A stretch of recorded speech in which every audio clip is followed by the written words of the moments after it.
В эфире Абхазского телевидения информационный выпуск Амшик Шара. Здравствуйте. Сегодня в выпуске. Вопросы внешней и внутренней политики, проблемы экономики, энергетической сферы, ситуация на государственной границе Абхазии. Пресс-конференция Рауля Хаджимба по итогам полугодия. Не в списках живых, не в списках погибших. В Абхазии отметили Международный день пропавших без вести. Школьная форма в подарок многодетным семьям. Акция Министерства образования. Итогам первого полугодия 2018 года была посвящена пресс-конференция президента Абхазии Рауля Хаджимба, которую глава государства провел сегодня для представителей средств массовой информации республики. В течение почти 2 часов президент отвечал на многочисленные вопросы журналистов. Вопросы внешней и внутренней политики, проблемы экономики, энергетической сферы, ситуация на государственной границе Абхазии в центре внимания журналистов.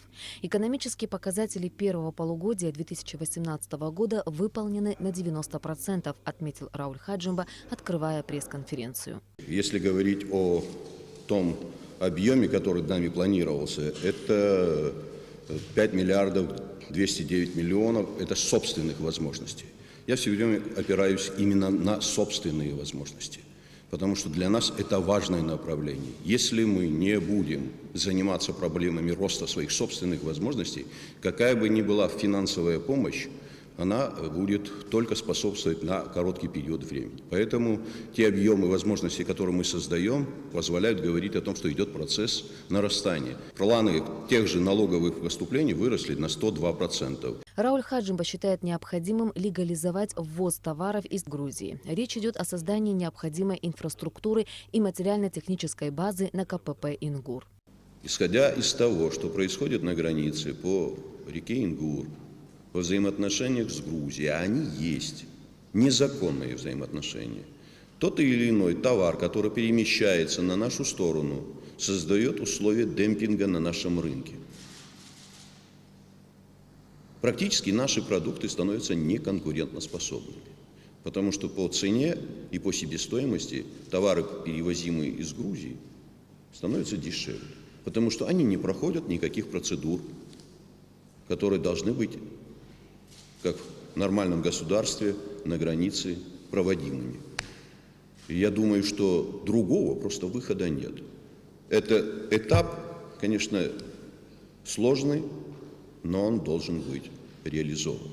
Все товары, проходимые с территории Грузии, должны быть фиксируемыми. Журналистов интересовало, как в Абхазии решается вопрос обеспечения электроэнергии в 2019 году, когда единственный источник питания «Ингургэс» будет на ремонте.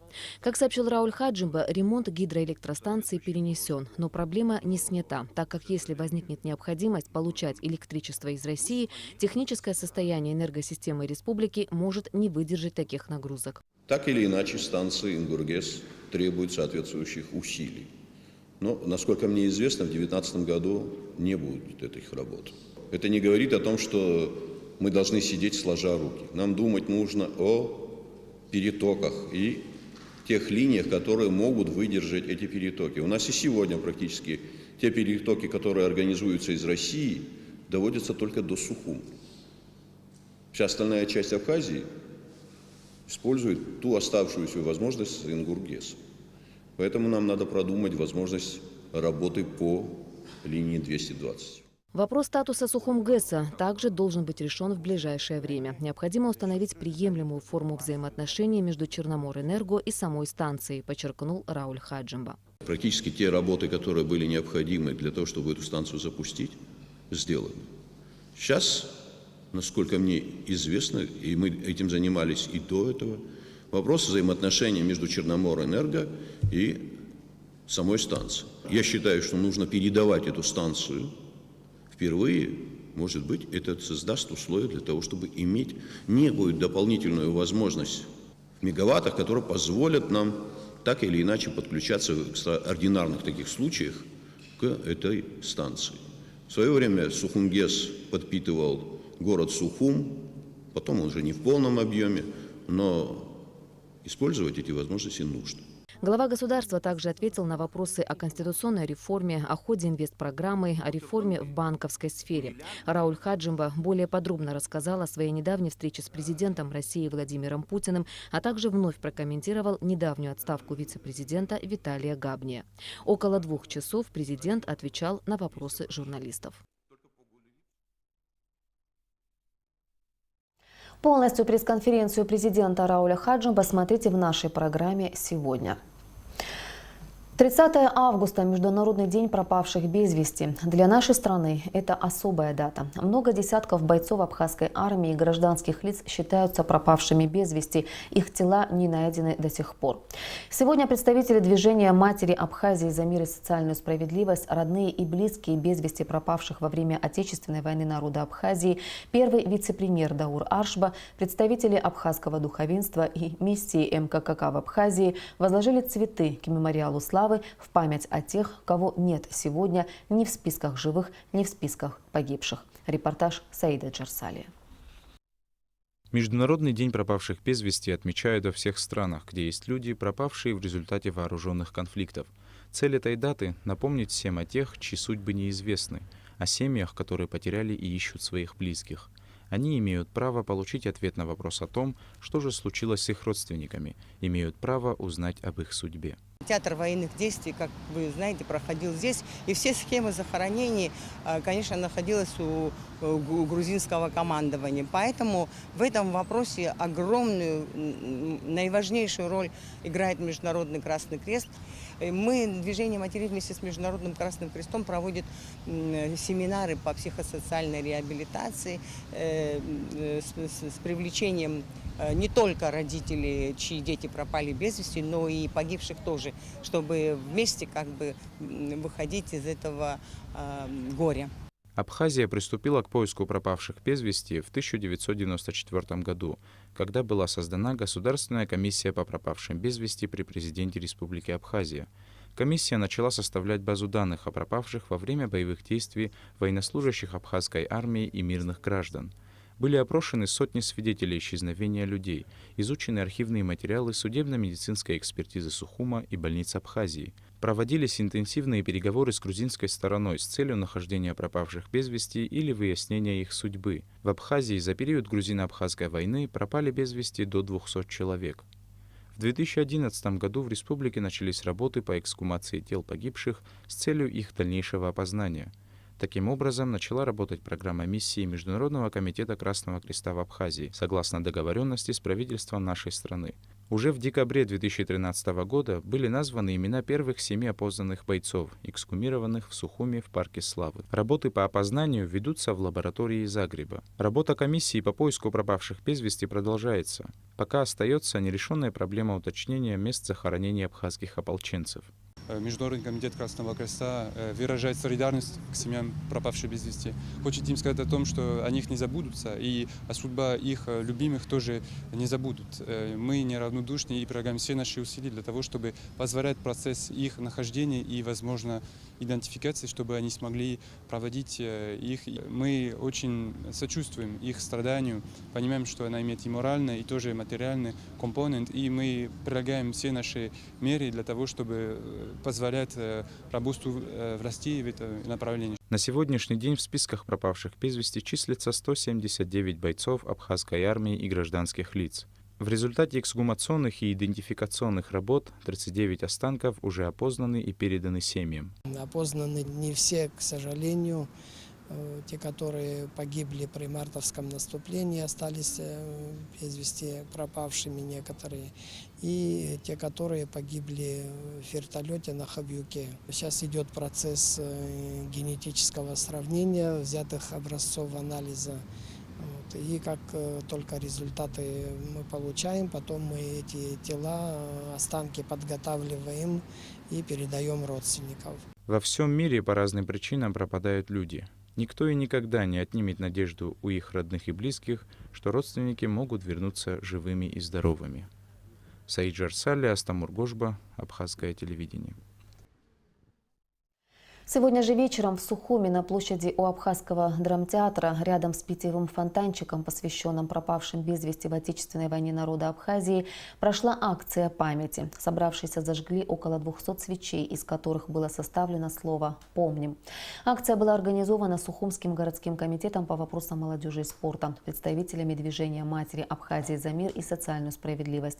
В ней также приняли участие родные и близкие без вести пропавших во время Отечественной войны народа Абхазии, специалисты-антропологи миссии Международного комитета Красного Креста в Абхазии, школьники и студенты. И в продолжение темы о памяти народной. Уже около месяца в селе Бедия Чемчирского района идет строительство мемориального комплекса воинам, погибшим в Отечественной войне народа Абхазии. Автор проекта – архитектор Беслан Богателия. Репортаж Алики Трапш. 26 октября 1992 года 18 бойцов группы «Дед» при выполнении боевой задачи трагически погибли на повороте к селу Бедия. На месте, где 26 лет назад произошла гибель абхазских бойцов, сейчас идет строительство мемориального комплекса. Памятник представляет собой гранитную прямоугольную плиту высотой 3 метра 60 сантиметров и шириной 1 метр 80 сантиметров. На верхнем левом углу обелиска будет изображен абхазский флаг, а на правом углу открытая бронзовая ладонь. В центре мемориальной плиты будут высечены имена и фамилии абхазских воинов, погибших в октябре 1992 года, бойцах группы «Дед». Общая площадь мемориального комплекса – 1400 квадратных метров. Сметная стоимость работ составляет более 3 миллионов рублей. Заказчиком выступает госкомпания «Пснергылара», подрядчик – строительная фирма МДДД. Абхазстрой заключил с нами договор в августе месяце, мы приступили 5 августа это делать. Но они планировали на день погибели этих ребят, но мы постараемся сделаем Дню Победы, и будет открыто. Флаги, стоки поставлены, освещение готово. 25 числу, я думаю, сдадим. В память о погибших друзьях по инициативе Мурмана Гварами ранее здесь был установлен камень. И каждый год 26 октября родственники, друзья и однополчане погибших приходят сюда, чтобы почтить их память и вспомнить события прошлых лет. Но в этом году по инициативе ветеранов войны были начаты работы по строительству мемориального комплекса. 26 октября, когда операция была на Чемчире, они попали в окружение.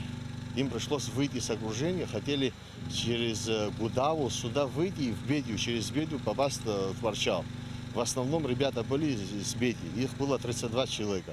Из 32 человек вот здесь в засаду, когда попали, погибли 18 человек. 2 взяли в плен. Их там убили в Грузии. Но эта память делается, чтобы не забыли этих ребят. Это большое дело сделали. Они так чисто заехали в Ачамчире, свою работу сделали, выехали. Вот до дома не дошли. Наша молодежь сегодня должны видеть, должны знать, кто погиб на этом месте. На территории мемориального комплекса будут высажены 2-метровые хвойные деревья, привезенные из Италии. Вся площадь будет засеяна газонной травой. Здесь будут посажены цветы, установлены лавочки и проведено освещение. Данный мемориальный комплекс станет напоминанием нам, ныне живущим, какой ценой досталась долгожданная победа и мир на многострадальной абхазской земле. Алика Трапш, Михаил Братухин, Абхазское телевидение. Хороший подарок к новому учебному году. Дети из многодетных семей республики бесплатно получат новую школьную форму уже к началу этого учебного года. С такой инициативой выступило Министерство образования и науки Абхазии. Благотворительную акцию образовательного ведомства финансово поддержало руководство страны. На 1 миллион рублей были куплены костюмы «тройки» с жилетами для мальчиков и костюмы «двойки» для девочек. К каждому комплекту подобрали белоснежные рубашки. Сегодня в Сухумской первой школе представители Министерства образования и науки вручали комплекты школьной формы представителям Гудаутского, Чемчирского и Гулрыбского отделов образования. Списки тех, кто получит в подарок школьную форму, формировались в районах. Там из общего числа поступивших заявлений выбирали самые нуждающиеся семьи. Общее количество приобретенных форм – 480 комплектов. Согласно подготовленным спискам, мы обращались к самые остро нуждающиеся семьи, да, по списку до 64 человек. Мы получаем формы из Министерства образования. Я думаю, что это будет существенным подспорьем для семей, которым сложно приобретать формы. Огромное спасибо тем организаторам и, собственно, Министерству образования в лице министра Гуропа Адовича, которые оказали такую помощь, руководству страны, которые выделили необходимые денежные средства на приобретение этой формы. В субботу, 1 сентября, начинается новый учебный год. Школьники и учителя с нетерпением ждут начала учебного процесса. А для многих сотен первоклассников прозвучит первый школьный звонок. Это настоящий праздник для взрослых и детей. Отдохнувшие, бодрые школьники приступят к занятиям. Ежедневный поход в школу – это, конечно же, и встреча с транспортным потоком. Если младших сопровождают родители, старшие школьники передвигаются самостоятельно. Поэтому водителям в непосредственной близости от школ нужно быть особо бдительными. Управление государственной автомобильной инспекции МВД Абхазии тоже подготовилось к новому учебному году в плане безопасности дорожного движения возле учебных заведений. Организованы дежурства регулировщиков, парковки, контроль скоростного режима. 1 сентября и весь учебный год у школ будут стоять усиленные наряды сотрудников ГАИ. Усилена работа госавтоинспекции будет и в праздничные дни сентября. Госавтоинспекция будет проводить мероприятия в первую очередь возле школ, где есть особо загруженная дорожная сеть. Скажем так, в городе Сухум их очень много. У нас на республиканской трассе ряд образовательных учреждений располагаются. В городах чаще всего, где, допустим, пример приведем, вторая школа. С одной стороны четырехполосная, скажем так, улица Леона, с другой стороны трехполосная улица Ардзенба. И на таких участках необходимо будет усиленные наряды в этот день поставить, а также весь образовательный, скажем так, период, чтобы там находился наряд милиции, который непосредственно будет нести дежурство для организации безопасного перехода пешеходов, учеников. Также в Гагрском, в Гудоводском районе есть такие школы, которые находятся вблизи республиканской трассы в самих городах. 27 сентября мы все знаем день освобождения нашего города. И 30 сентября – это юбилейная дата. Мы на сегодняшний день проводим огромную работу, составляем планы для того, чтобы также смогли провести праздник, чтобы никто не смог его испортить, чтобы всем было комфортно добраться от точки А до точки Б, всем было комфортно прийти на эти массовые мероприятия, которые у нас будут проходить. Как учить учителей? Раз в 5 лет или ежегодно? Министерство образования и науки Абхазии с 2016 года предоставляет педагогам возможность повысить собственную квалификацию, не выезжая за пределы республики. В этот раз двухдневные семинары-практикумы проводятся для преподавателей обществознания, биологии и химии. В канун учебного года 2 столичные школы, 10-я и 2-я, распахнули свои двери для учителей. Репортаж Нисфы Аршма. Проектор направлен на экран, на котором пестрят цифры, формулы и уравнения. И не сразу поймешь, что именно обсуждают педагоги. 5 минут, 10, а диалог все еще о теплоте сгорания сероуглерода. Вопросов к ведущей мало. Учителя без лишних слов понимают друг друга. Немного уточнений, и на экране появляется новый слайд, а за ним следующий. Все они раскрывают тонкости преподавания сложного предмета химия. Здесь говорят предметно, не о самом предмете школьной программы. Тут более опытные коллеги делятся своими секретами того, как лучше донести до учеников всю суть науки о веществах, их строении, свойствах и превращениях. В позапрошлом году тоже был такой семинар.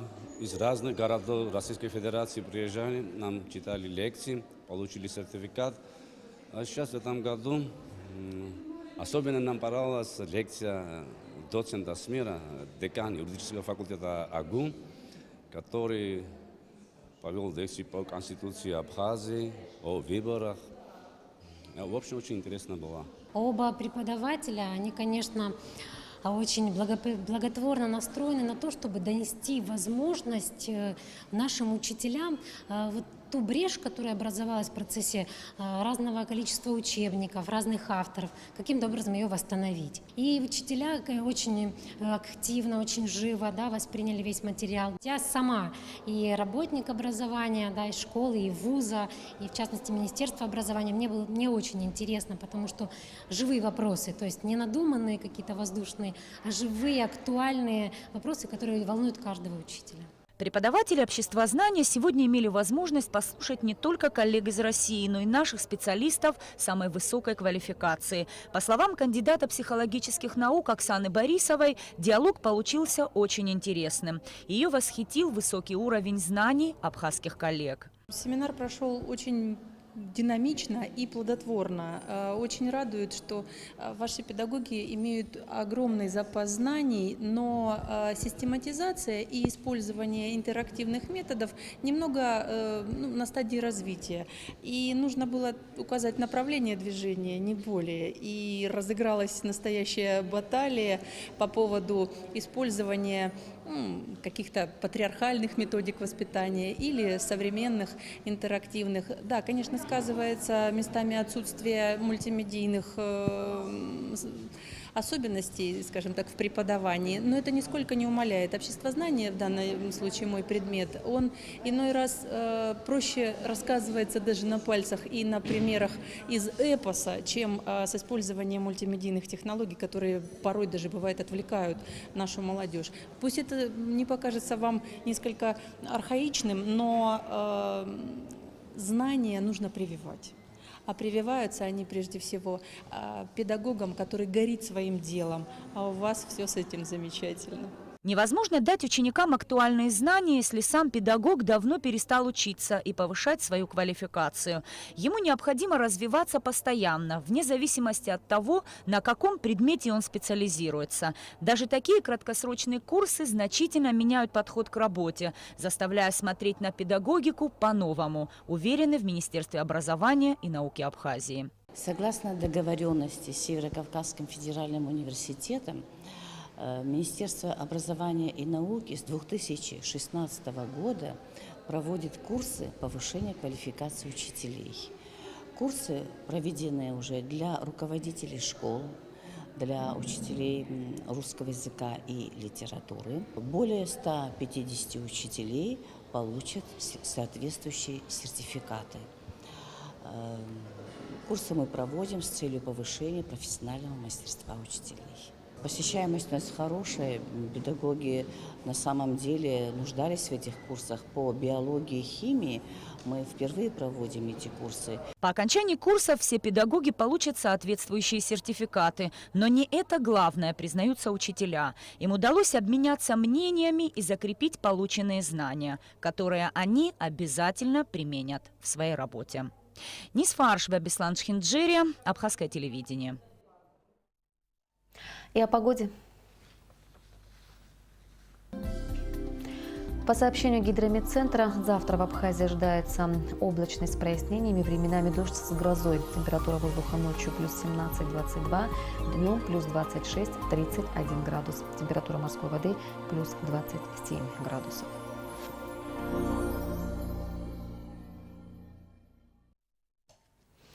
Информационный выпуск завершен. Я прощаюсь с вами. До встречи в эфире.